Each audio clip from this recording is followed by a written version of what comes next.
Hello viewers, চলে আসলাম প্রতিদিনের মতো আরেকটি নতুন ভিডিও নিয়ে আপনাদের মাঝে। দেখতে পারতেছেন গরু খাবার দিচ্ছে গরুকে। তো গরুর খাবার দেখতে দেখতে কিছু কথা বলি, আপনাদের সাথে শেয়ার করি ফার্মিং লাইফের কিছু অভিজ্ঞতা।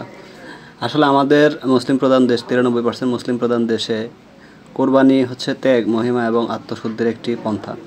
তো আমরা এই কোরবানিকে অবশ্যই যাদের ক্ষমতা আছে বা কোরবানি যোগ্য হয়েছেন তারা অবশ্যই কোরবানির প্রতি কোরবানি দেওয়ার চেষ্টা করবেন। আসল বিষয়বস্তু হচ্ছে, দেখেন বাংলাদেশের প্রেক্ষাপটে বর্তমান সময়ে খামারিরা উৎপাদিত যে পশুগুলো আছে সেগুলো দিয়েই সুন্দর কোরবানি হয়ে যায়, কিন্তু কোরবানি মৌসুমে কিছু অসাধু ব্যবসায়ী এবং ইন্ডিয়ান বর্ডার দিয়ে অনেক গরু আসে, সেই জন্য খামারিরা বিপাকে পড়া যায়।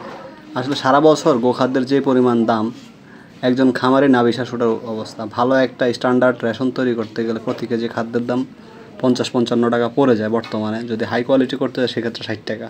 তো দেখেন দুধ বিক্রি করতে হয় আমাদের 60-70 টাকা, 65 টাকা বা 70 টাকা পাইকারি। যেহেতু আমরা অধিক উৎপাদক, আমাদের এখানে পাইকারি দিতে হয় মিষ্টির দোকানে। আর যারা একটা গাভী পালন করে, 2-1টা গাভী পালন করে, তাদের অবশ্যই ওইরকম মার্কেট তৈরি করা থাকে, তারা ভালো একটা দাম পায়। কিন্তু আমাদের উৎপাদন যেহেতু বেশি, আমরা আসলে পাইকারি রেটটা দিতে হয়। তো এত কিছু ট্র্যাজেডি আমরা উপেক্ষা করেও খামারিরা যে পরিমাণ দিশেহারা নিজের মেধা শ্রম বিনিয়োগ করে, আর এটা এমন একটা বিজনেস, এখানে হচ্ছে লাইফ প্রাণীর খেলা। আমরা আসলে দিন শেষে একটু 19 থেকে 20 হলে এক একটা গরুর পিছনে অনেক টাকা ব্যয়বহুল হয়ে যায়, ট্রিটমেন্টের খরচ। আর এখন তো প্রতিনিয়ত ডে বাই প্রতি বছর রোগের প্রাদুর্ভাব বাড়ছে। আগে ছিল এফএমডি, এখন হচ্ছে আমাদের lumping skin disease, ephemeral fever, LSD, বিভিন্ন ধরনের অসুখ খামারিরা এখন ফেস করতে হয়। তো এত প্রতিকূল অবস্থা ফেস করার পরও খামারিরা যখন তাদের উৎপাদিত পণ্য ন্যায্য দাম না পায়, সেক্ষেত্রে খামারিরা আসলেই দিশেহারা হয়ে পড়ে। কারণ এছাড়া খামারিদের আসলে আর বলার কোনো জায়গা থাকে না। কারণ কিছু অ্যাসোসিয়েশন ছিল বিগত দিনে, তারাও তাদের আখের গুছিয়ে যে যার মতো করে বাস সাইড কাটেছে। কিন্তু আমাদের খামারিদেরকে নিয়ে ভাবার মতো আসলে এই দেশে ওইরকম উল্লেখযোগ্য কোনো ট্রাস্ট করার মতো ওরকম উল্লেখযোগ্য কাউকে এখন পর্যন্ত পাওয়া যায়নি।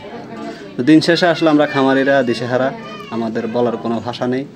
আর বর্তমানে কোরবানির মৌসুমে সবাই চেষ্টা করবেন দেশাল বা দেশীয় খামারি বা যারা দেশে গরু উৎপাদন করতেছে এইসব গরুগুলোকে কোরবানি দেওয়ার জন্য। এতে করে আসলে ওই যে একটা কথা আছে না, যে আপনার আত্মশুদ্ধিটা যাতে আসলে খুব মজবুত স্ট্রংলি হয়, সেদিকে সবাই নজর রাখবেন। 2 টাকা বেশি গেলেও আসলে খামারদের পাশে আমাদের দাঁড়ানো আমাদের দায়িত্ব। এই দেশে কৃষি প্রধান দেশ, কৃষি নিয়ে যারা ভাবে, কৃষি নিয়ে যারা কাজ করে, তাদের পাশে আমাদের দাঁড়ানো নৈতিক দায়িত্ব। তো আসলে অনেক কথাই বলে ফেললাম, কেউ মনে কিছু নেবেন না। আমাদের জন্য দোয়া করবেন সকলের প্রতি আমার শ্রদ্ধা এবং ভালোবাসা রইল। আসসালামু আলাইকুম ওয়া রাহমাতুল্লাহি ওয়া বারাকাতুহু। দেখতে পাচ্ছেন এটা একটা দেশি গাভী, দেশি প্রজেক্ট। তো এখানে